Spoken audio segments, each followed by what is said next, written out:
Nous donnons la suite à cette question en rapport avec la gestion. La gestion de nos biens. La gestion de nos biens.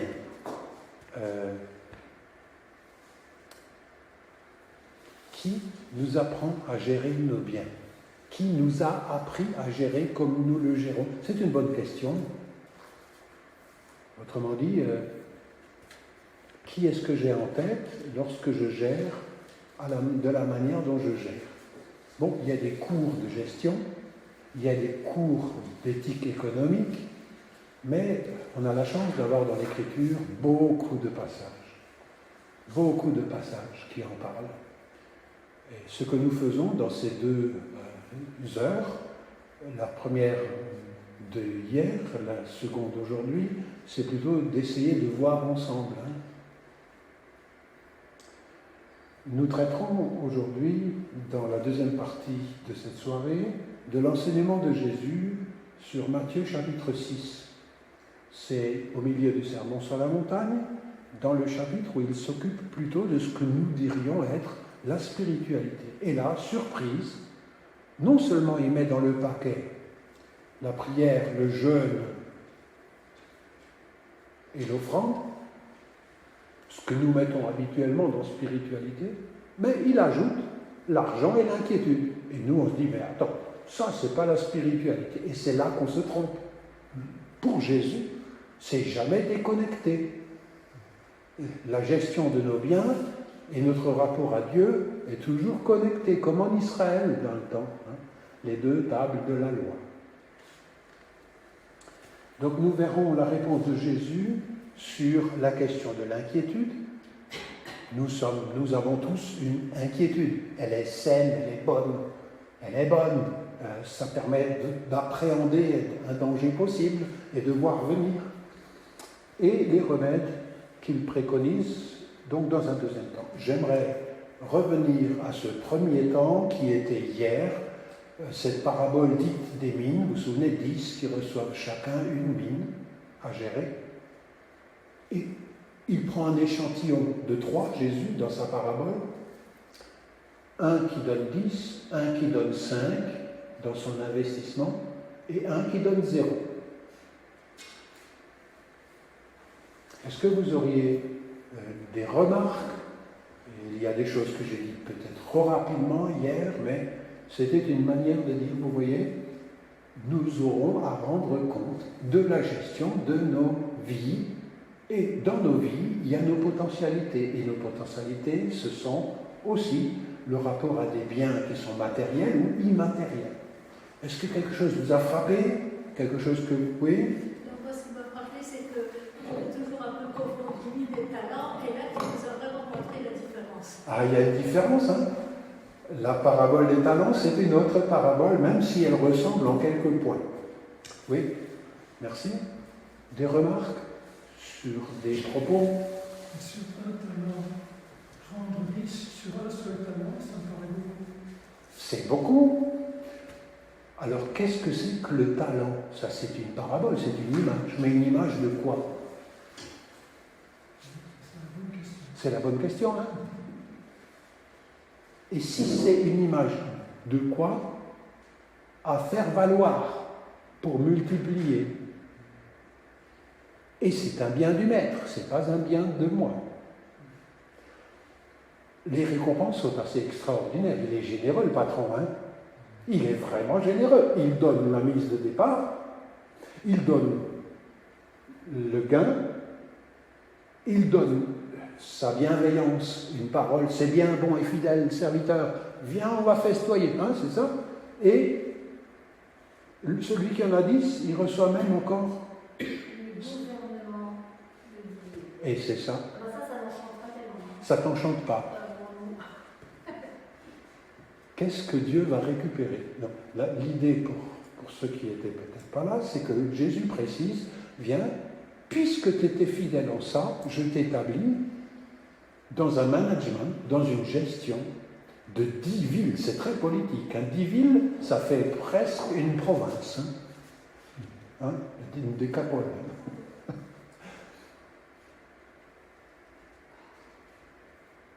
C'est quand même surprenant, non? Il y a là-dedans des choses.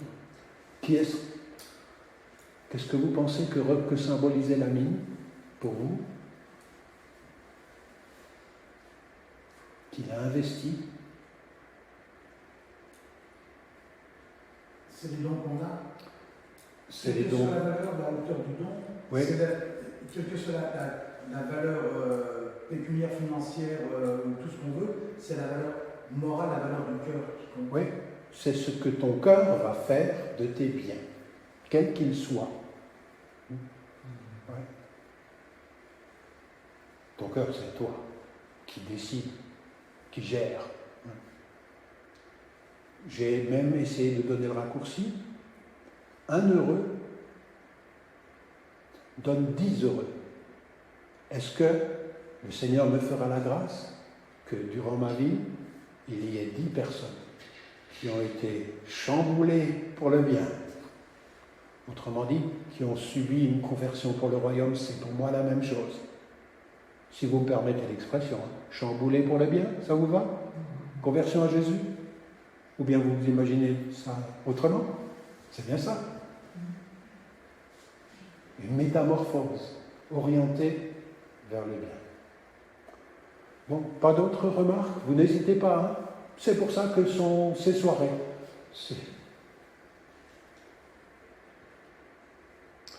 Je vais commencer, pas par un sketch ou un mime, mais par une histoire d'un vieux livre. Moi, j'aime les vieux livres. Vous savez, ceux qui ne sont pas d'actualité. Et j'en ai trouvé un de 1933, et qui portait un titre, écoutez bien, c'est Sur le devoir d'imprévoyance. Petit traité d'économie chrétienne. Isabelle Rivière, 1933, je préfère moi vivre cette année que 1933, hein, je ne sais pas. L'euphorie après-guerre, mais en même temps, d'autres facteurs qui vont chambouler toute l'économie européenne, c'est juste. Je lis avec vous, peut-être ça fait le même effet chez vous, je le lis. Je me rappelle pendant la guerre, écrit-elle en 1933, donc c'est Première Guerre mondiale, cette terreur de manquer, cette maladie de la réserve, qui avait saisi les honnêtes gens, ceux qui n'étaient pas des têtes folles et pas des écervelés. On entassait les kilos de sucre, les sacs de farine, les œufs, les caisses de pommes tapées. Moi j'ai cherché ce que c'est pommes tapées, c'est des pommes qu'on coupe, qui séchent et qu'on tape pour les... Ouais. C'est pour ça que ça s'appelle... Vous voyez, j'étais ignare, je ne savais pas ce que c'était des pommes tapées. Des caisses de pommes tapées, le riz que l'on n'aimait pas, le lait condensé qui vous donnait mal au cœur, on entassait. Mais ça ne faisait rien. Ce qui importait, c'était d'amasser, d'amonceler, de ne pas risquer de se trouver dépourvu. Comment? Vous ne faites pas de provision? Mais vous êtes folle. Dans 2 mois, il n'y aura plus rien. De fait, la marchandise manquait partout.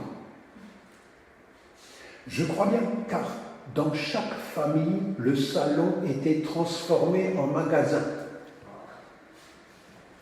d'approvisionnement privé. Mais comment serait-il resté quelque chose chez les marchands? Et les prix montaient. Vous voyez, si vous aviez fait comme nous, regardez tous ces malheureux qui maintenant font la queue à l'entrée des épiceries. Il n'y a plus de lait pour les petits-enfants. Et je me rappelle les mois d'après, ces séries de consternations. Les fourmis s'étaient mises dans le sucre, les vers dans la farine. on découvrait un jour sur l'étagère, adossé au mur trop chaud de la cuisine, le sucre en poudre liquéfié qui coulait le long de la tenture. À la 3e douzaine, les œufs sentaient la paille pourrie. Ils étaient bons à jeter. Les pommes tapées avaient moisi. Des caisses entières s'en allaient aux ordures. Quel gaspillage en ces temps durs où gaspiller était un crime. De cette abondance dont ils avaient fait la disette des pauvres, que leur restait-il à ces sages prévoyants?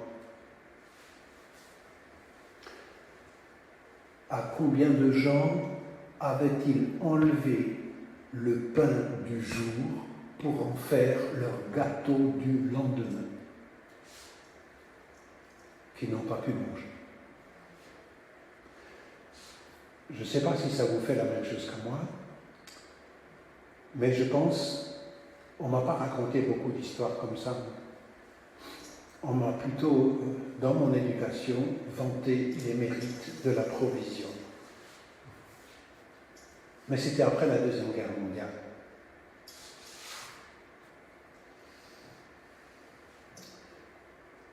La question que j'avais posée au début, c'est « mais où est le problème ?» Vous pouvez m'aider? Vous voulez m'aider? On est tous dans la même galère. C'est quoi le thème? C'est la peur de manquer. Et l'égoïsme en même temps. Oui. On vient de le voir avec le début du Covid, où les gens se précipitaient dans les magasins, il y avait plus de... Je me souviens de certaines images, je ne sais pas vous aussi. Oui, je me souviens aussi. Et c'est difficile de résister, non? Quand tout le monde court, non? C'est comme la pomme ou le chocolat sur la table et les enfants autour. Hein? Le premier qui ose, les autres, ils vont lui faire la morale ou bien être plus rapide. Ça dépend s'ils sont mal élevés. Mais vous pouvez m'aider? Moi, je la sens en moi, c'est ambivalent. Parce que ces gens, ils ne sont pas méchants au début. Si? Ils sont méchants au début. C'est la conséquence de leur peur qui a amené la famine. Ce n'est pas eux qui voulaient amener la famine. Vous êtes d'accord avec ça? Ou bien Il n'y avait pas de famine. Comment? Il n'y avait pas de famine. Il n'y avait pas de famine dans ce cas-là. Hein? Mais il aurait pu y avoir de la famine. Mais les pommes tapées auraient quand même moisi. Hein?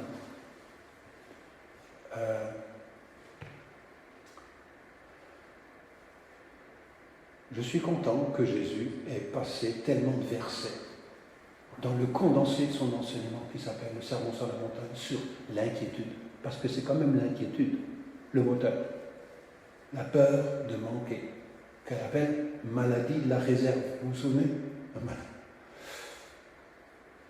Hier, je me suis permis une question, elle est délicate parce qu'on ne peut pas la débattre facilement. Il faut d'abord la débattre avec soi, ensuite avec son conjoint, avec sa famille. C'est qu'est-ce que c'est qu'une réserve raisonnable? Et à partir de quand on pense que c'est déraisonnable? Et puis, vous ne pouvez pas faire la loi pour moi et moi je ne peux pas la faire pour vous. Hein. On n'est pas dans les mêmes contextes. Et puis, voilà. Pour nous, en milieu d'église, où on a confiance dans les frères et les sœurs, il y a une certaine sécurité que des gens qui sont en solo dans des villes n'ont pas de la même manière. Et encore, de nos jours, il y a une certaine solidarité organisée nationale. Hein. On en a parlé hier dans les biens communs. Et tant mieux, hein, j'en profite, nous en profitons, et nous payons des taxes pour que ça soit réalisable. Vous n'hésitez pas, hein. J'essaye juste de dire des problématiques, j'espère que ce n'est pas des lieux communs, et puis...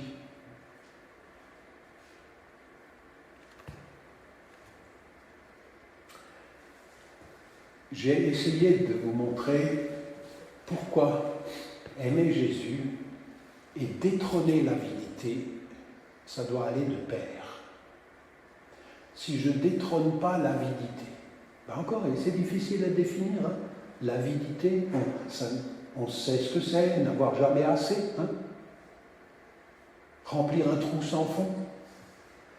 Si je ne détrône pas l'avidité et que je dis j'aime Jésus, je risque juste de vivre comme l'Alsacien ou le Bourgien commun, et encore, il y a des beaux exemples de solidarité. J'ai lu des passages hier, prendre l'habitude de travailler, si possible, sa source de gain, normalement. Aussi de donner, si on l'a, d'être généreux pour les nécessiteux. Là aussi, on pourrait définir tous les mots, y compris nécessiteux. Dans nos pays riches, ou pour les riches des pays des 2 tiers-mondes, parce qu'il ne faut pas les oublier, ceux-là, il y a beaucoup de gens très riches dans les pays des 2 tiers-mondes. Proportionnellement, pas numérique, mais très riches, oui. La dîme, qui est prescrite dans l'Ancien Testament dans le cadre d'autres lois, redistributives périodiquement, est un standard en dessous duquel il n'est certainement pas bon d'aller. Je parle de l'assistance aux pauvres. Hein. Je ne parle pas nécessairement de se payer, de contribuer à payer une jolie chapelle confortable. L'assistance aux pauvres. Mais vous pouvez réagir. Je vous mets des choses que je crois comprendre, et j'espère des Écritures.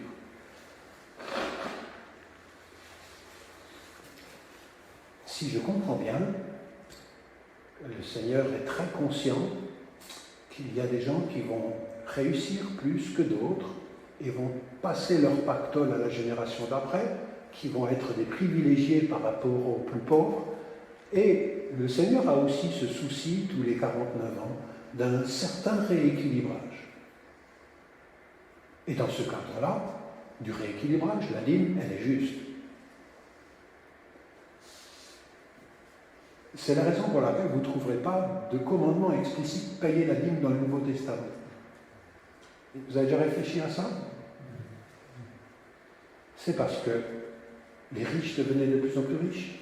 Ils avaient non seulement payé leur maison quand ils collaboraient avec la troupe d'occupation et avec les Hérodiens, c'est-à-dire des pagans juifs au pouvoir, en coalition et au diapason avec l'Empire romain. Donc, ils accumulaient des maisons, ils achetaient ceux qui n'étaient pas dans les mêmes circonstances, et par conséquent, les pauvres étaient devenus de plus en plus pauvres, et les riches de plus en plus riches. Et quand il était question de vendre leur maison, c'est certainement pas la maison dans laquelle ils habitaient, dans le livre des Actes des Apôtres, c'était ceux qui faisaient exploiter, mais qu'ils n'exploitaient pas eux-mêmes pour leur. Et on revient à cette notion de redistribution périodique, ou d'esprit de redistribution. On pourrait appeler ça de sainteté économique. Je ne sais pas si vous aimez le mot, on met des fois l'économie là et la sainteté est loin là-bas. Hein. Mais sainteté économique, ben, c'est être des gens particuliers, d'un Dieu particulier. Alors, quand est-ce qu'on commence ça? Dès la jeunesse? Sinon, maintenant. Maintenant, c'est maintenant. Pour détrôner l'avidité et l'emprise de l'inquiétude sur moi, qui devient mon idole. Oh, je ne vais pas dire idole, mais l'idole, c'est ce qui me mène par le bout du nez.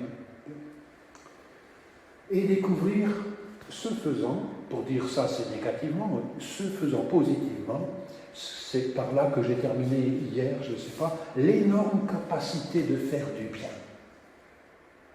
L'énorme capacité pour tous les gens de toutes les églises que j'ai servies, y compris à Kinshasa, où j'ai donné ces lois anti-pauvreté dans le Deutéronome et dans le Lévitique, et puis la relation avec l'enseignement de Jésus. Je l'ai donné au centre évangélique de Logne. Cet enseignement, c'était intéressant, mais voilà, on était des Européens. Mais je l'ai donné à Kinshasa, et croyez-moi, c'était pour leur cadre. C'était d'autres questions qui venaient.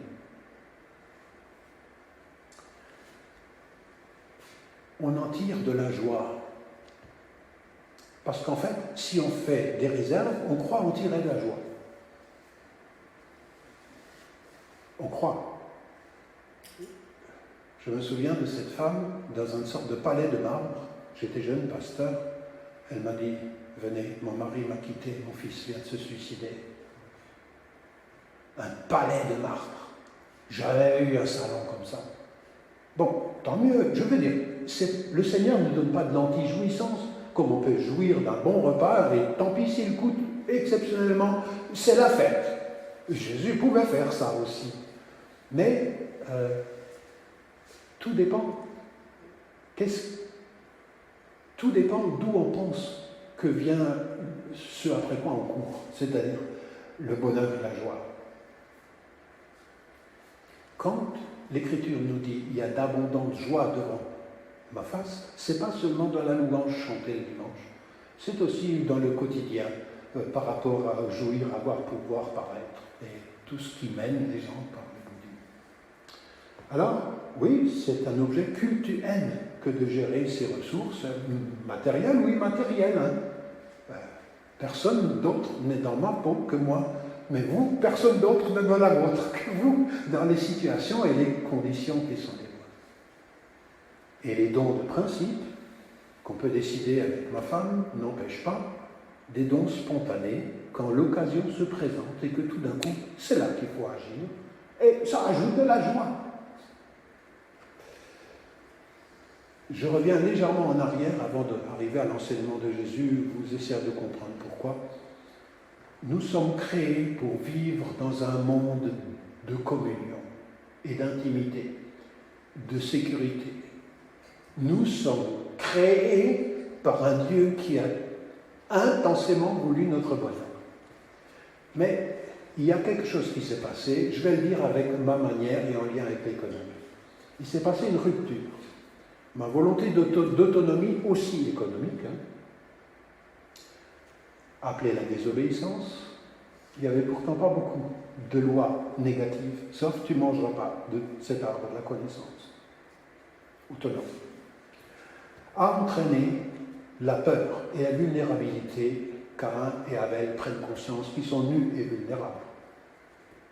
Et c'est là qu'on commence à se faire une carapace. C'est cette peur qui a entraîné des réactions, allez, on va dire sécuritaires. Parce qu'on est fragile.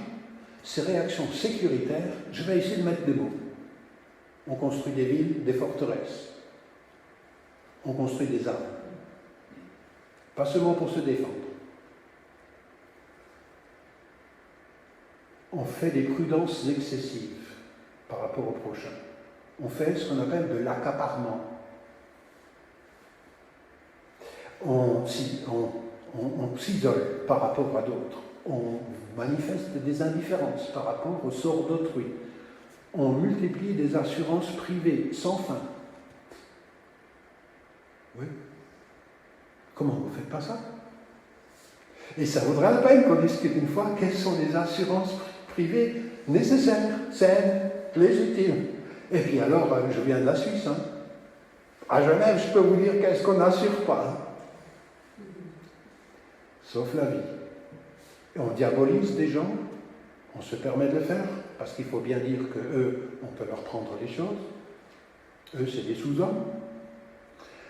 On ignore autrui, on fait des réserves déraisonnables, on fausse des relations, on joue à la dissimulation, on multiplie les paradis fiscaux.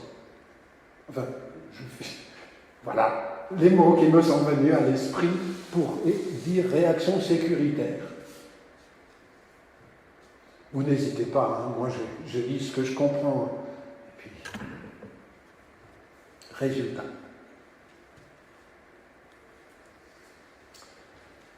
Plus les gens sont anxieux, plus ils exagéreront les risques d'agression et de perte possibles. Je ne sais pas, c'est pas marqué dans l'Évangile, c'est moi qui l'écris. On peut en discuter, de toute façon, même dans l'Évangile, on peut en discuter. C'est pour savoir si on le comprend bien.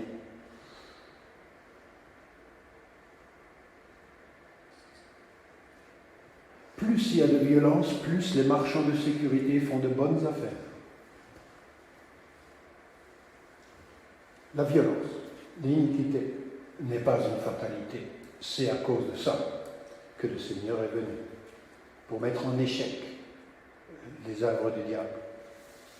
C'est pour ça qu'il est mort, qu'il a donné sa vie, qu'il a envoyé son esprit, qu'il vit aujourd'hui. C'est pour ça que je suis encore évangélique. Il s'agit d'apprendre à vivre comme Israël était invité à le faire, une sainteté économique et relationnelle. Mais ce n'était pas simple pour Israël. Vous avez des preuves que ce n'était pas simple pour Israël?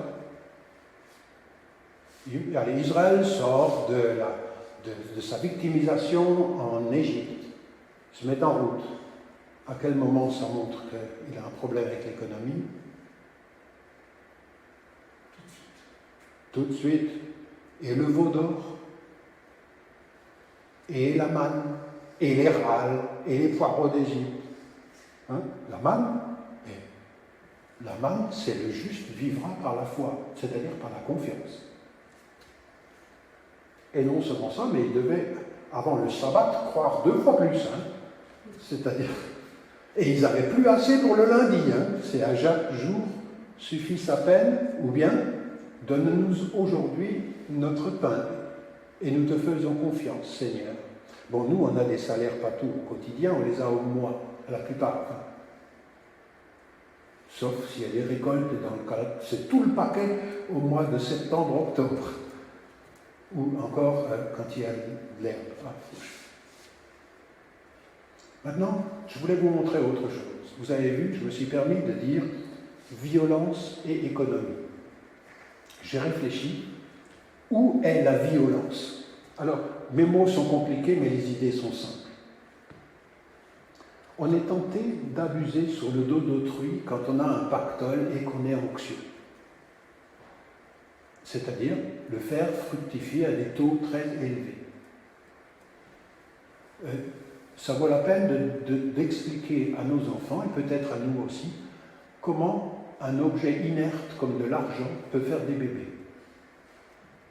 Normalement, quelque chose d'inerte ne fait pas de bébé.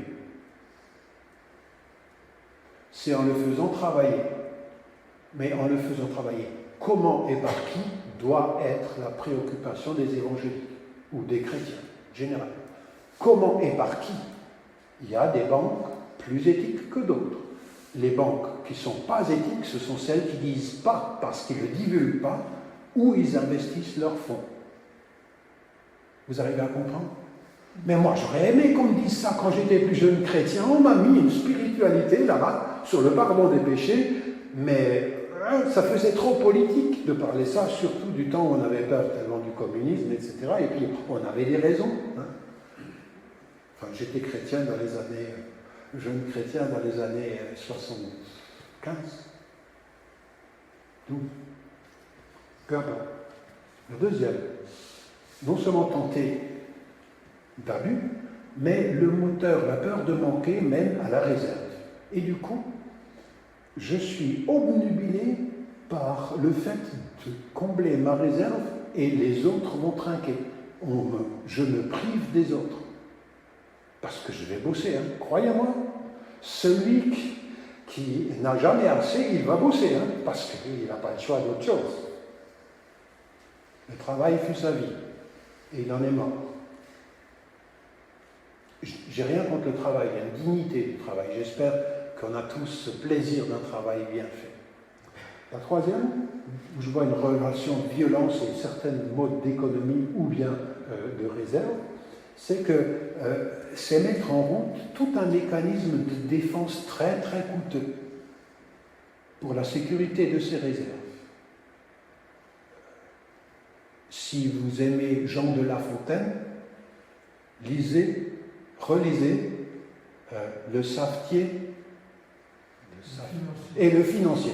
Vous lisez ça, et vous verrez qu'un savetier qui était pépère, il avait juste assez, et puis un financier qui n'arrivait pas à dormir la nuit, il en avait tellement marre qu'il dit au savetier, tiens, je te donne mon pactole. Le savetier dit, mais c'est magnifique, et du coup le savetier n'a plus réussi à dormir parce qu'il avait peur que... Enfin, vous voyez le truc.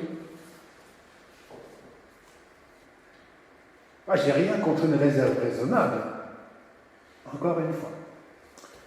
C'est aussi, quelque part, on ne le dit pas assez, se priver de soi parce que je m'enferme dans la logique de la possession. Le temps, c'est de l'argent, et je vais trimer. Je vais peut-être même casser largement mon couple avec ça. Et quand les deux sont malades de ça, je ne vous dis pas. On se retrouve quasiment plus. C'est la raison pour laquelle détrôner l'avidité doit être une vigilance de l'Église. Et quelque part, on peut même dire que ça me prive de Dieu. Si quelqu'un voit son frère dans le besoin et ne l'aide pas, comment peut-il dire que Dieu est amour? D'accord? C'est privé de Dieu, c'est jouer c'est jouer un jeu dangereux, psychologiquement. Bon, on est tous des êtres de mélange, tous, on est en chemin, personne n'est parvenu et surtout personne n'est impeccable et le seul qui est venu, il est ressuscité, c'est notre Seigneur. Je continue. Vous voyez le lien violence et certaines gestions de l'économie. Thésauriser, accumuler, la maladie de la réserve, c'est, et là on ne le dit pas assez, c'est frustrer les pauvres de ce qui les aurait secourus dans leur nécessaire. Et c'est pour ça que j'ai lu la longue histoire d'Isabelle Rivière au début. Mais ce n'est pas parce qu'on le veut, mais c'est juste parce que c'est une conséquence évidente. Je ne peux plus dire, si j'ai la maladie de la réserve, je peux plus dire que moi et mes biens, avec les miens, nous servirons l'Éternel de tout notre. On peut dire de cœur, mais alors il faut se méfier du cœur. Hein. C'est le cœur, il gouverne la vie. Hein. Voilà. Et enfin, la recherche de la rentabilité abusive. C'est souvent exploiter abusivement des ressources limitées de la planète. Ça, c'est aussi générateur. Les ressources limitées de la planète sont aussi génératrices de violence. C'est ça ce que je voudrais dire. Je sais que c'est relativement neuf qu'on en parle dans les églises évangéliques. Mais c'est vrai. Je peux tuer des gens juste parce que je suis un amateur effréné de ce type de transport, de ce type de combustion, de ce type de gestion des déchets. Oui, je tue. Mais pas parce que je le veux, mais parce que j'ai contribué à un système. Bon, j'ai essayé de vous donner un catalogue. Est-ce que vous voudriez réagir? Est-ce que vous voyez un petit peu comme moi l'utilité de réfléchir à la relation entre les choses et donc au plan de Dieu?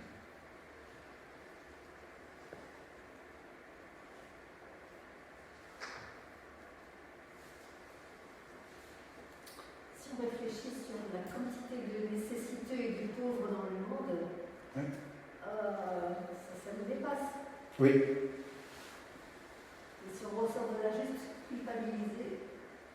Oui, il ne faut pas ressortir de là juste culpabilisé. Oui. Il ne faut pas non plus vouloir sauver le monde. Oui. Mais avec les biens que j'ai, je veux les gérer. On peut dire une chose. Imaginez-vous maintenant, regardez la terre. Et là, il y a une petite personne, femme ou homme, peu importe, qui dit que peut bien faire un homme pour la paix du monde. Et là aussi, il y en a une petite qui dit que peut bien faire un homme un humain pour la paix du monde. Et là aussi, il y en a un. Mais que peut bien faire un homme? Mais pas des hommes et des humains. Et qui se multiplient, qui disent il y a une bonne nouvelle. On n'est pas obligé d'aller droit contre le mur. On peut vivre autrement. On peut vivre heureux dans une frugalité simple. C'est toi-même qui l'as dit dans sa fille. Enfin, je dis frugalité, enfin, je dis mes mots, hein, je sais ça. Ouais.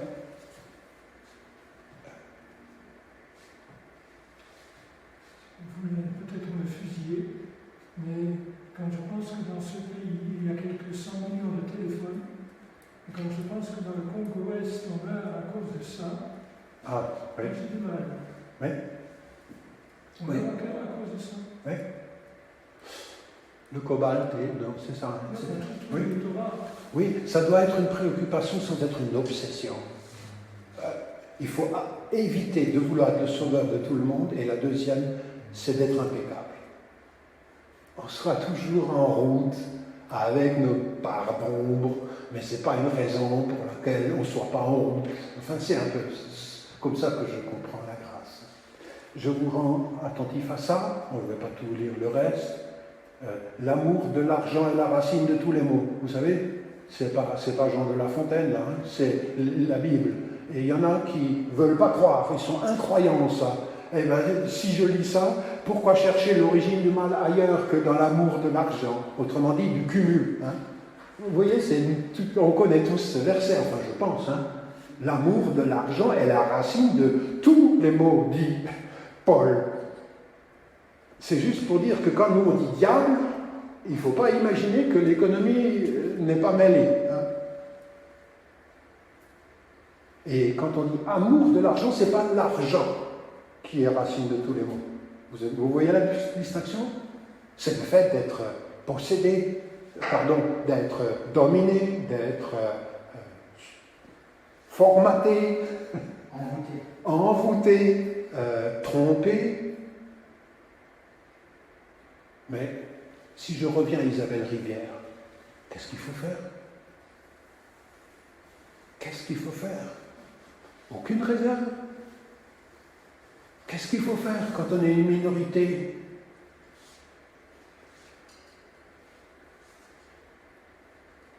Ou plutôt, qu'est-ce que les gens qui ont des réserves pouvaient faire dans leur sensibilité à autrui qui n'était pas dans la liste en début de ligne, quand il s'agit de s'approvisionner? C'est là qu'il vient la question. Moi, j'ai aussi la maladie de la réserve. Je suis heureux d'avoir travaillé les 43 années ou 5 ou 6 pour permettre une retraite. C'est une réserve, non? Enfin, je veux dire, elle est peut-être précaire. Elle n'est pas garantie, mais... quelque chose vous vient à l'esprit? Non, pardon. Qu'est-ce qu'on aurait pu faire quand les gens ont fait des réserves? Oui. Allez, vous avez une réserve. Vous avez fait comme tout le monde. Non, comme tout le monde, astucieux et rapide. Et proche des magasins. Ça y est, vous avez votre pomme tapée. Comme ceux qui ont pu et qui ont eu les moyens. Exactement. Et qui avaient à ce moment-là des moyens. Et qui ont une place pour stocker dans les villes. Mais c'est une question réelle, hein? Pas de réponse très facile. Mais j'ai essayé de te dire. J'ai essayé de te dire que celui qui est touché par la perspective du Seigneur, il va être sensible sans faire spéculer l'argent aux détresses immédiates de celui qui a un manque pour son nourrisson ou pour sa propre survie. Oui. On reste des gestionnaires. Pourvu que la place de l'autre soit importante dans son esprit. Je peux avoir du plaisir d'avoir une réserve, mais je peux aussi avoir du plaisir de voir soulager quelqu'un avec une partie de ma réserve. Oui. Alors, entre les deux plaisirs, quel est celui le plus important? Oui, en tout cas, ce sont des plaisirs. Le prochain n'est pas une menace, il est à l'image de Dieu. Et fait, jette ton pain à la surface des eaux et un jour tu le retrouveras. C'est en lien avec l'offrande aux pauvres. Ça veut dire que tu le retrouveras, c'est à lui, lui il ne va pas t'oublier. Il y a comme une sorte de considération mutuelle, une dette d'amour, on dirait, hein, aujourd'hui. Je trouvais des fois des images. Jubilé, c'est les règles de redistribution périodique. Quand il s'agit de libérer les personnes, c'était une obligation pour les Juifs tous les 7 ans. Et quand il s'agit des capitaux, c'est une obligation pour tous les Juifs croyants tous les 49 ans. C'est clairement la loi. Je me souviens de ce rabbin qui se pétait un peu les bretelles en disant « Ah, c'est en Israël. Nous, on obéit à la Torah. » J'ai dit « Vous permettez? Vous pratiquez le jubilé ?» Ben non, ça, on a des permissions par les rabbis qui permettent de le contourner. Bon, j'ai dit Vous savez, c'est là que Jésus dit des choses du style, vous filtrez le moucheron, mais vous gobez tout cru les chameaux. Les chameaux, c'est les animaux les plus grands en Israël. Et vous méprisez ce qu'il y a de plus grand et de plus grave dans la loi, c'est-à-dire, en fait, vous connaissez, dans l'enseignement de Jésus, dans Matthieu 23, il utilise cette histoire du chameau et du chameau et du moucheron. La fidélité, la confiance en Dieu, la fidélité, la confiance et la miséricorde. La justice, la confiance, la miséricorde. C'est des choses chameaux, c'est-à-dire grands dans la perspective évangélique, enfin, qui méritent ce nom. J'en arrive à la deuxième partie, à moins que je me rends compte, je vais vite, mais de grâce, vous réagissez, ce sont des sujets trop importants. J'ai essayé de le dire. Sur la sexualité, si vous avez un verset, sur l'économie, vous en avez 10 dans l'Écriture. C'est juste pour montrer,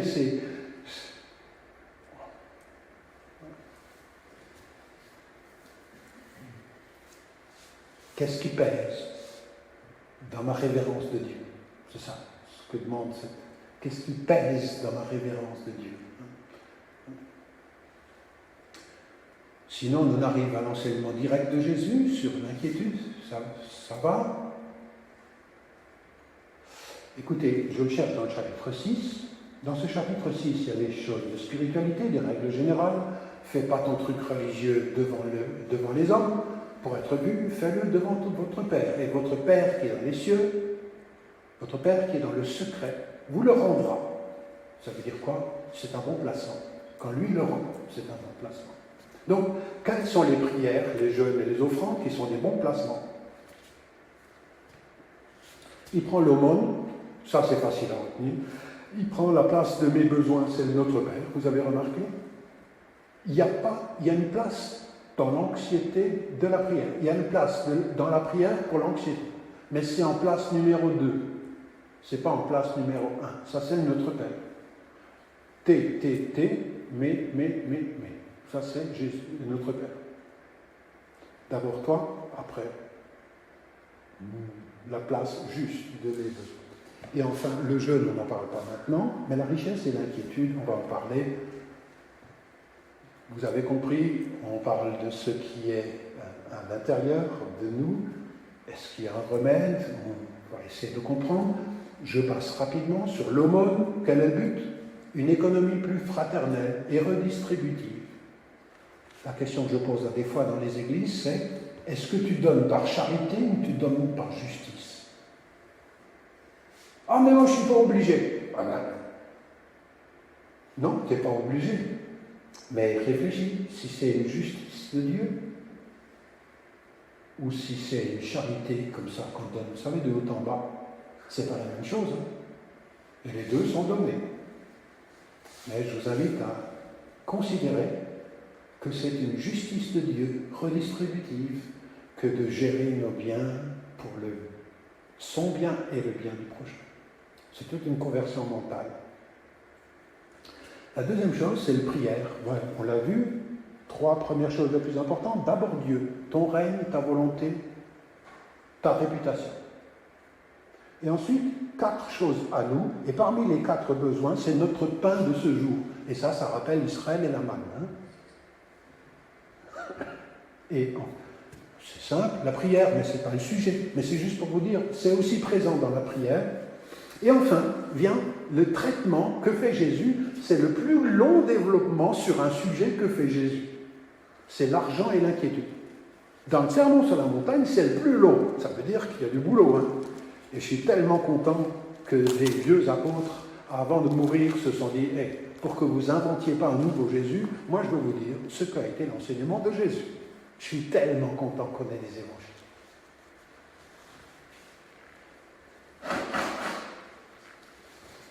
Alors, d'abord, il y a cette même chose, vous vous souvenez de la balance? Qu'est-ce qui le pèse le plus dans ta vie? Ça, regarde Jésus. Cherchez d'abord ce royaume où il fait bon vivre, de Dieu, avec ses règles spécifiques, la justice de Dieu. Par rapport à quoi? Quand il y a un d'abord, il y a un ensuite, d'accord? Normalement, on ne dit pas d'abord s'il n'y a pas un ensuite. Et l'ensuite qui suit, c'est « Mais de quoi allons-nous nous vêtir ?» Habits, chauffage. Qu'allons-nous manger? C'est légitime, non? C'est basique, c'est très important. Mais ici, Jésus dit, c'est la fonction de la spiritualité de donner la juste place aux choses de la vie. La juste place. Il ne dit pas que c'est pas bien d'être bien vêtu. Moi, j'aime bien avoir un joli pull et qui est chaud par ce temps, en plus. Il ne dit pas que c'est pas bien d'aspirer à manger sainement et de manière équilibrée et puis de boire sainement. Mais il dit attention à l'attraction de l'argent et à la maladie de la réserve. Sinon, ça va devenir ton maître. Et ton maître, c'est quelque chose qui va revenir dans l'enseignement de Jésus. Et pour apprendre ça, il faut qu'on apprenne la dépendance du Seigneur qui pourvoit, mais aussi la gratitude. Une spiritualité de gratitude, ça remet les choses en place. Et les enfants le remarquent. Du contentement, une spiritualité du contentement et du don. Je vous ai dit hier que les personnes qui m'avaient le plus impressionné, ce sont des personnes qui ont vécu sorte de décentrement heureux. Et poser là des signes d'une économie plus fraternelle, sachant que si l'argent n'est pas éternel, mais l'amour est éternel. Ensuite, 2 commandements, 3 paroles de sagesse. Je résume. Voici les commandements. Alors, s'il dit, moi j'aime Jésus, je l'adore. J'ai dit, quels sont ses commandements? Ah, moi je ne connais pas les commandements de Jésus. J'ai dit, là il y en a 2.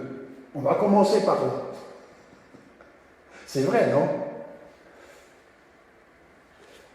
Ne vous amassez pas des trésors là où là, ça rouille, etc., et les termites, et puis les mythes, et puis les voleurs, mais amassez-vous, c'est-à-dire, Jésus dit, capitalisez. Ça veut dire accumuler. Hein. Il dit, ne vous amassez pas, mais amassez-vous.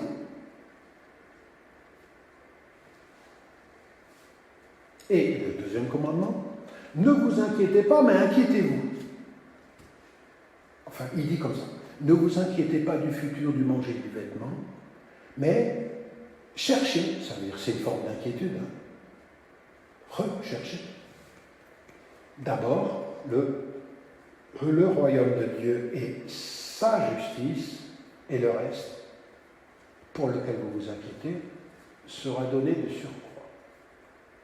Ce sont 2 ordres.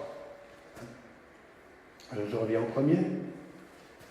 Amasser, c'est les réserves. Et ce que Jésus souligne ici, c'est l'illusion de la sécurité et l'illusion du bonheur. Il dit là où les vers rongent, etc. D'accord?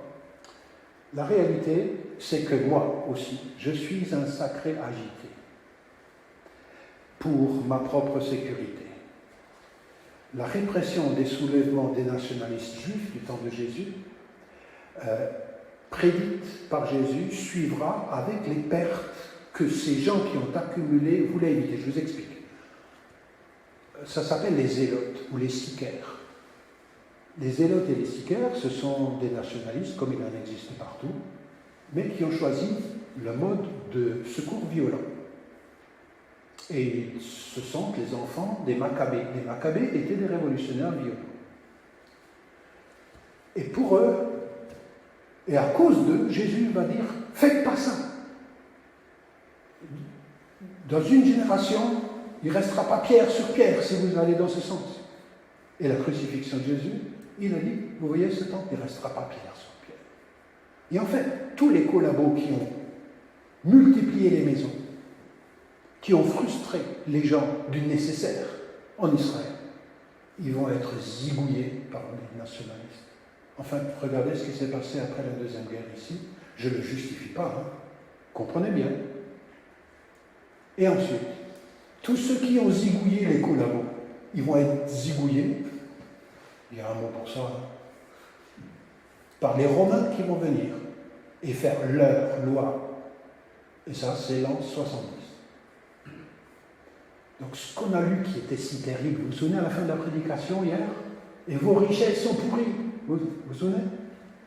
Ça prend sens, mais ça a une certaine actualité, en dehors du 1er siècle aussi. Ça a une actualité pour nous tous. Il existe une autre manière de gérer, dira Jésus, ce qu'il appelle « faites-vous des trésors dans le ciel ». Il faut que vous sachiez que pour un Matthieu, par exemple, il ne va pas utiliser le nom de Dieu, il va utiliser le mot de ce qui domine, c'est le ciel à la place de Dieu. Faites-vous un trésor avec Dieu. Mais ce trésor avec Dieu, c'est évident que c'est sur la terre. C'est évident que vous n'allez pas faire marcher l'argent dans le ciel. C'est sur la terre qu'on fait marcher les choses, et pour Dieu, ça compte.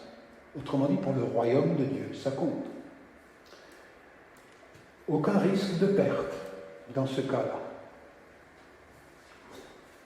Vous vous souvenez, je reviens à Isabelle Rivière. La solidarité fraternelle de l'Église de la Pentecôte était un antidote à la révolution violente et aussi avide que les Romains, mais qui étaient juifs. Mais pas tous les juifs, mais ces juifs, femmes et hommes qui sont tournés vers Jésus le Messie, il était leur sauveur, il est leur sauveur. Alors, l'importance primordiale de la question pour Jésus, comment investir sa vie, ses biens, ses capitaux, ça fait partie de la spiritualité. J'essaie d'expliquer les choses comme je vois. Deuxième, ne vous inquiétez pas, mais cherchez, ou inquiétez-vous. C'est Jésus qui dit, tout le reste vous sera donné. Tu as choisi hier de terminer le culte en soulignant ça, sans doute que j'ai voulu laisser une tension pour pas bien terminer, pour laisser la tension dans nous, hein. Mais le manger, le boire et le vêtement, la chaleur et l'amitié sont garantis dans cette économie. C'est des besoins de base. Par 3 fois, Jésus dit « Ne vous inquiétez pas » dans le sermon sur la montagne. L'inquiétude, c'est se faire de soucis. Alors, pour être plus rentable, mais aussi pour les possibilités qui se présenteront. C'est être agité, en développant une peur de manquer les en-cas. François d'Assise a souligné, là je vais trop un peu plus vite, qu'avec l'accumulation, il fallait défendre son bien, défendre ses privilèges souvent par la violence. On peut poser la question, qu'est-ce que c'est qu'une réserve raisonnable, on l'a dit, mais également, comment libérer nos potentialités. Pour ça, pédagogiquement, j'essaie de parler et de vivre, par la grâce de Dieu, et de dire à mes enfants au moins, vous voyez, il y a 2 choses. Il y a nos désirs, mais dans nos désirs, il y a les besoins de base, et il y a beaucoup de choses superflues. Déjà dire, il y a les besoins de base, vitaux, et il y a des choses superflues qui sont agréables. Enfin, il faut espérer. Ils sont superflus, mais ce que le Seigneur garantit, c'est le vital. Dans la solidarité dont j'ai parlé, y compris internationale, vous voyez les offrandes faites par des Grecs en cas de famine en Palestine, à la fin du livre des Actes. C'est international, hein? Donc cette solidarité, elle est intéressante. Je vous rends juste attention à ça. Alors, des remèdes. C'est un regard lucide sur ce que c'est qu'un besoin essentiel. C'est ce que j'ai essayé de vous dire.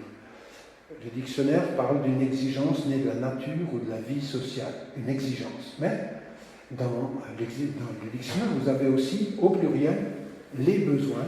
Ce sont les choses nécessaires à l'existence. Et ici, une certaine réserve de bois ou de fioul, ce n'est pas inutile.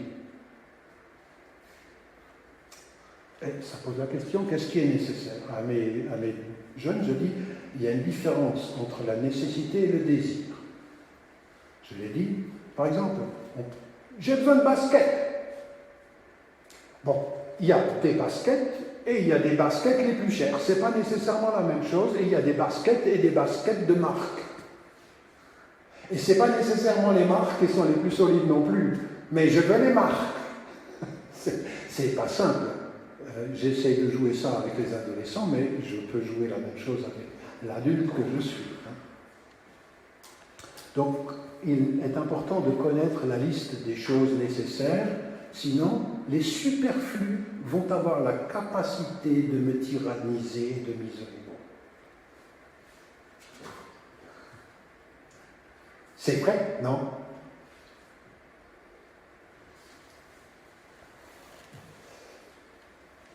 Ensuite, Jésus va illustrer le propos, je ne le fais pas développer ici, 2 images de la providence de Dieu. Vous cherchez des beaux vêtements, regardez les listes des champs, c'est mieux vêtu que la plus belle des reines. Vous voulez de la nourriture, regardez les oiseaux. Bon, les oiseaux, ils grattent tous les jours. Moi, je regarde les oiseaux, ils se démènent, mais ils ne font pas de réserve.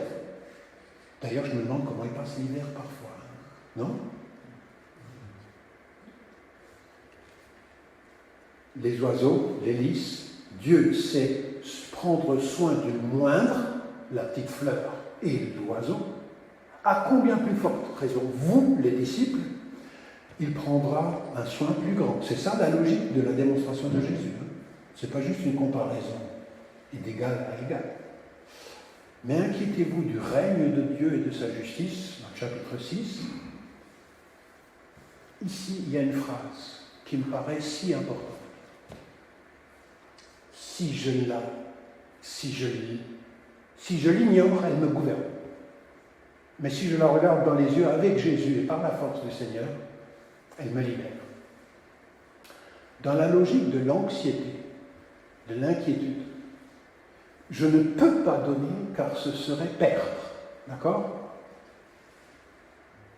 Ce serait déstabilisant de donner. Comme dans la prière, mettre le royaume de Dieu en première place et tout le reste sera donné par-dessus. Deuxième place, il y a l'autre. Recherche. Quand Jésus dit pas seulement ne faites pas ça, il dit faites ça. Qu'est-ce que c'est faites ça? Le fait d'être en quête, d'aspirer aux besoins élémentaires qui sont donnés par-dessus, mais pour tout le monde. C'est une inquiétude qui me libère de l'avidité, qui entraîne la frustration. J'ai un ami pasteur qui était à mi-temps, il déchargeait les ordures à Paris, à 6 heures du matin, et à mi-temps, il était pasteur.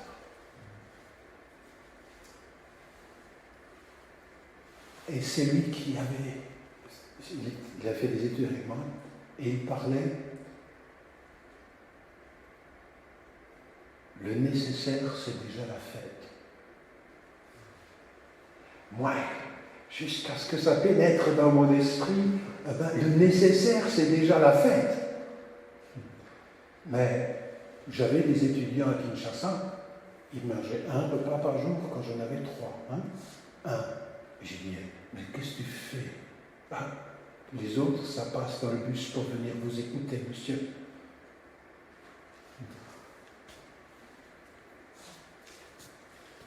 Ça me libère de l'avidité qui entraîne la frustration. La frustration, c'est un autre mot que vous ne trouvez pas dans la Bible. Mais c'est ce qui rend amer. Et puis, me réjouir de ce que j'ai et rigoler de ce que je n'ai pas. Il n'y a aucun panneau publicitaire qui m'invite à le faire.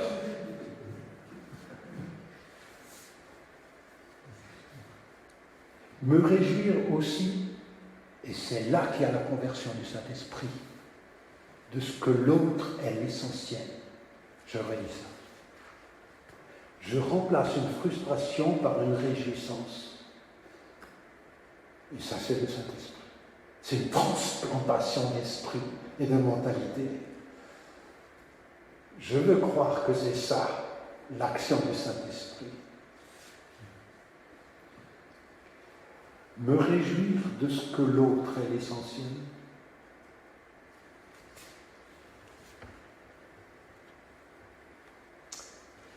Je termine. parce que je voudrais aussi m'entretenir avec vous. Là, j'ai 3 paroles de sagesse. Alors ça, c'est typique de Jésus. Il prend des choses qui sont vraies, et là, il assène à ses disciples de différentes générations, mais en tout cas à ses disciples, là, 3 vérités qui sont des paroles de sagesse. Ça pourrait être lié dans le livre des Proverbes, mais il le développe dans Matthieu chapitre 6. Là où est ton trésor, là sera ton cœur. Vous vous souvenez de la balance? Là où est ton trésor, là sera ton cœur. C'est-à-dire, là où tu mettras les accents de la transformation. Les richesses exercent une vraie attraction, une attirance sur nous. Ils ont l'art de posséder nos pensées. Le règne de Dieu aussi. Transplantation. La deuxième, les yeux. C'est l'organe du regard, c'est la manière de voir. D'accord? Les yeux, c'est la manière de voir. La main, c'est la manière d'agir. C'est pour ça que Jésus s'intéresse beaucoup si ton œil et si ta main. D'accord? Donc, ta manière de voir, c'est intérieur. Moi, je ne la vois pas. C'est ta manière de voir. C'est là-dedans que ça se passe. Là-dedans. Hein?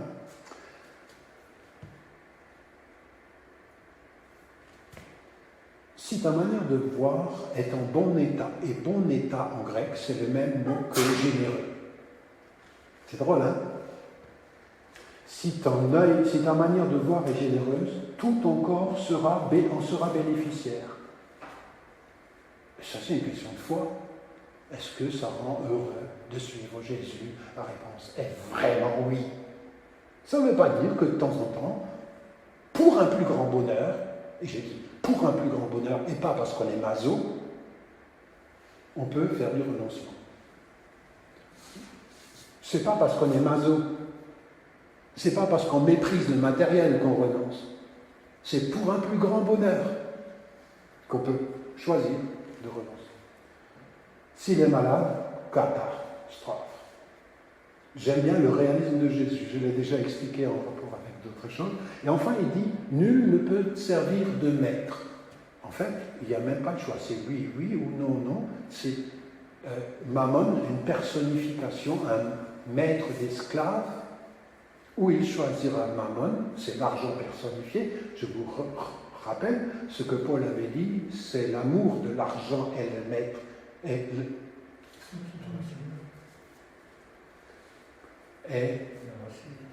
la racine de tous les mots, pardon, excusez. Et là, il le dit à sa manière.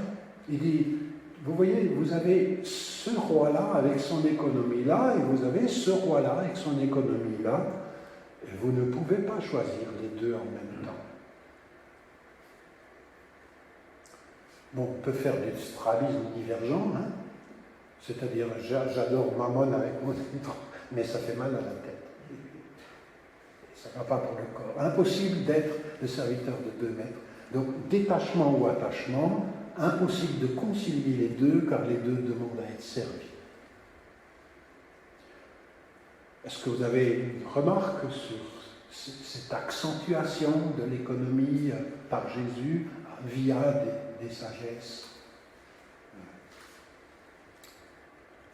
Je passe mes commentaires.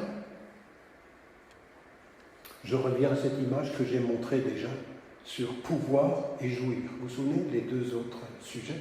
C'est la même image. Pour que les murs tombent, il faut que les murs intérieurs tombent d'abord. Vous ne pouvez pas dire « sois un chrétien, fais comme ça, fais comme ça, fais comme ça » extérieurement, sans qu'il y ait ce changement intérieur, cette sorte d'implantation de l'esprit. En tout cas, pas pour Jésus. Il dit « ton trésor, ton cœur, tes yeux, ça c'est intérieur. » Pour Jésus, il ne change pas l'extérieur, parce que sinon ça fait un tas d'hypocrites qui ont l'air d'être, mais... et puis ça ne marche pas. Donc l'intériorité précède une extériorité. Mais l'intériorité ne remplace pas l'extériorité. Elle est indispensable, mais ce n'est pas le but seulement. Il faut que l'extériorité le manifeste. Nul ne peut servir de maître. J'arrive vers une conclusion avant de résumer les remèdes à l'angoisse. Apprenons le contentement et l'économie fraternelle ou la sainteté économique, appelez ça comme vous voulez. Apprenons-le, parce que c'est un chemin de paix pour le monde. Afin que, voyant vos bonnes œuvres, il glorifie votre Père qui est dans les cieux. C'est comme ça que ça se passe. C'est voir, c'est pas entendre seulement. Sinon, l'argent deviendra un maître tyrannique qui empêchera la propagation du principe de vie et tyrannise autrui dans le besoin. Alors, avant une petite prière et avant de vous donner la parole encore, si vous voulez bien, sur la pertinence de la chose, sur l'utilité d'être catéchisé par cela, j'essaie de résumer ce que j'ai compris de Jésus. Je suis un être d'anxiété. Il y a une base saine à l'anxiété.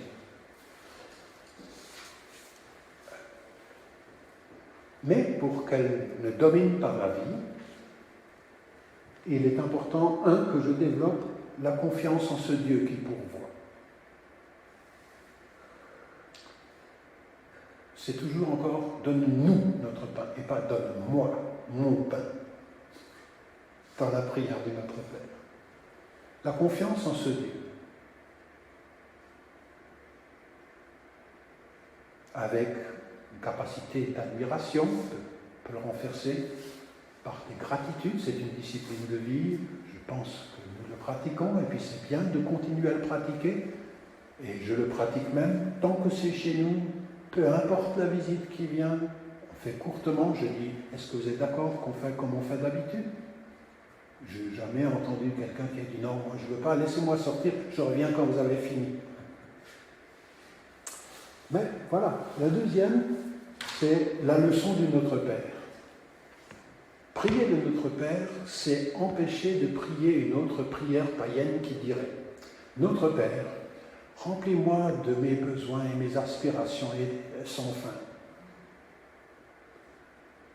Et puis, Seigneur, quand tu auras fait ça, deuxième temps, je te glorifierai, je te bénirai dans l'assemblée des justes.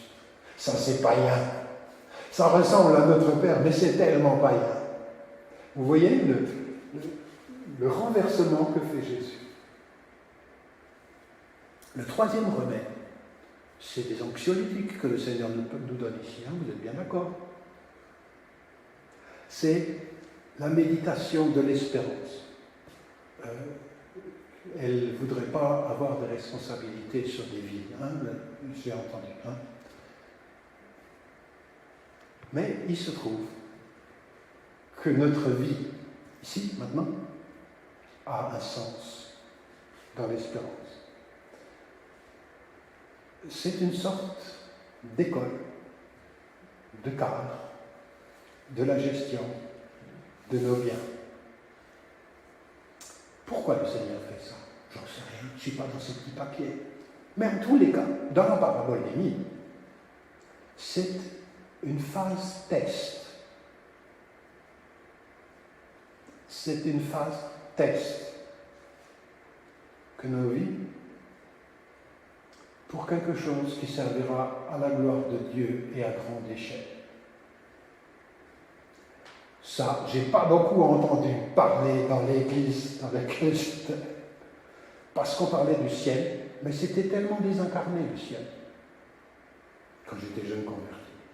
Et c'est présent dans le ciel, c'est une autre étude biblique que de voir l'espérance. Mais aussi l'approbation de Dieu. Dieu, il est bon, hein? C'est pas un père fouettard. Il sait de quoi on est fait. Il est tellement bon que son pardon nous est proposé et promis. Mais il est capable de dire, c'est bien, bon et fidèle serviteur, servante, rentre dans le festin avec moi. Ça, c'est lui. Et enfin, comme on apprend toujours pédagogiquement, on apprend à poser un signe quand on est avide. Et j'en peux rien, il y en a qui sont avides. Il y a des familles aussi qui sont typées sur ça. Et dans une fratrie, il y a des enfants qui sont plus que d'autres. Va savoir pourquoi, c'est même pas la question, ça va faire une psychanalyse, mais poser un signe de décentrement, ça coûte, mais c'est un seul signe. Et ce n'est pas encore le changement d'une mauvaise habitude qui s'est installée avec le temps. Et ce signe peut être encouragé dans une église comme celle-ci, et peut être encouragé par des chrétiens individuels qui disent « Écoute, c'est super, là il y a quelque chose que tu pourrais faire, et où j'apprécie. » Et c'est un encouragement à ce décentrement. Poser des signes concrets d'une économie un peu plus sauvée. Dans un village, dans un voisinage, il y a des opportunités, et des fois elles se présentent, tout d'un coup ça se présente, et il s'agit de les prendre, et dans une famille aussi, même s'il y a des enfants dispersés à droite à gauche. Mais vous voyez, les païens font ça aussi, ils privilégient leurs enfants. C'est la raison pour laquelle, quand Jésus, je vais remonter en arrière, c'est juste pour retrouver le passage, d'accord? Vous ne regardez pas tout ça, c'est tout ça ce qu'on a vu. Vous vous rendez compte de tout ce qu'on a vu ce soir? Je reviens à un verset biblique que je voulais vous lire. Oui, c'est ça. Dans l'Évangile selon Luc, chapitre 14. Ça, c'est le genre de truc auquel je pense. Parce que gâter nos enfants, les païens font aussi.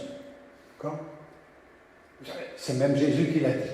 Par contre, ceci. Car tout homme qui s'élève sera abaissé, celui qui s'abaisse sera élevé. Et puis, un petit peu plus tard, il dit à celui qui avait invité Jésus, quand tu donnes un déjeuner ou un dîner, c'est-à-dire tu fais la fiesta avec les meilleurs produits du pays, n'invite pas tes amis, ni tes frères, ni tes parents, ni tes riches voisins, ceux-là ils peuvent rendre. Et c'est là que je trouve des bouts d'évangile qui me culbutent. Je suis comme vous, hein, j'admire la parole de Dieu, mais je suis en chemin avec vous. Sinon, eux aussi t'inviteront en retour et cela te sera rendu tout de suite, autrement dit bientôt. Hein. Au contraire, quand tu donnes un festin, en fait, il y a dans Israël la règle que tous les 3 ans, avec la dîme, chacun, tous les 3 ans, à partir de votre bar mitzvah. Bon, vous n'avez pas fait la bar mitzvah, mais imaginez qu'à partir du baptême, tous les 3 ans, donc c'est pas tous les ans, ce ne sera pas les mêmes personnes, d'accord? Imaginez. Vous êtes obligé, d'après la loi juive, d'acheter les meilleurs produits du pays et les meilleurs produits alimentaires et aussi à boire. Les meilleurs, hein, pas de la piquette. Et vous devez, chez vous, inviter les gens pauvres du pays. Imaginez ça, ça s'appelle la dîme triennale. Imaginez ça, personne ici, dans toute la vallée, les vallées, pourront dire, moi je ne sais pas qui sont les pauvres. Puisque vous êtes obligés de les inviter. Et là, à table, il y a un tas de choses qui se passent. Et Jésus réactualise quelque chose qu'Israël avait bien mis en sourdine. Oui, voilà. Oh, il faut que je trouve le mot maintenant. Alors, on y est. Quand tu donnes un festin, invite les pauvres, les estropiés, les boiteux, des aveugles, et tu seras heureux parce que eux n'ont pas de quoi te rendre en effet. Cela te sera rendu à la résurrection des justes. Et là, on revient à cette histoire de récompense qui nous terrasse tellement et qu'on n'ose pas trop de mettre parce que tout est grâce, n'est-ce pas? Mais tout est grâce, mais l'économie, elle ne reflète pas assez la grâce. Souvent, d'accord? Souvent, tout est grâce de pardon, c'est ça ce qu'on a dans la tête, mais pas grâce de transformation, et là, il y a un problème. Vous voyez l'enseignement de Jésus qui est donné ici.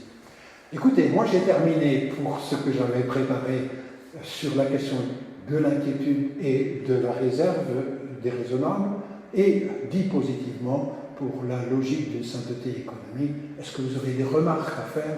Est-ce que ces équilibres-là vous paraissent pertinents, utiles? Et comment? Est-ce que vous avez des remarques complémentaires ou des questions?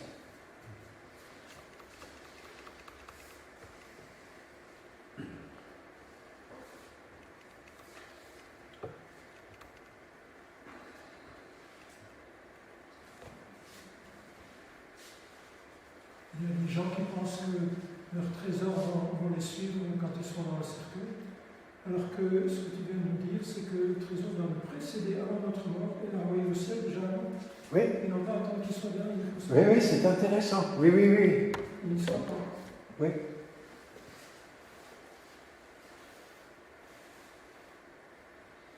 Envoyer les choses en avant. Oui, envoyer les choses en avant en vivant dans le présent. Hein? Oui, bien sûr. Hein? C'est drôle cette histoire un peu mystérieuse. Ce que je fais compte pour Dieu. En la négative et dans la positive, hein, je veux dire. Et il est intervenu pour ça. J'aime son réalisme en fait.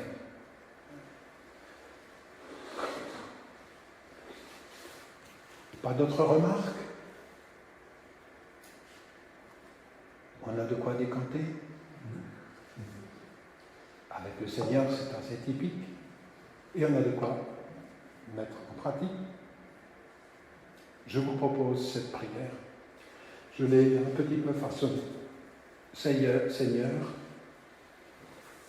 éveille en nous le désir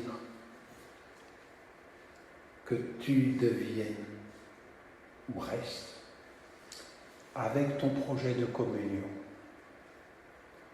le centre de nos vies, de notre temps et même de nos prières, afin que nos aspirations trouvent leur juste place et que tu en sois honoré. J'ai pensé que je vous soumets quelque chose qui va pour moi. Vous voyez, il y a le mot désir, il y a le mot aspiration, et le Seigneur n'est pas contre ça. Mais souvent, le Seigneur veut que son règne vienne. Et il désire que ce désir-là, j'y participe avec celui de mes frères et mes sœurs.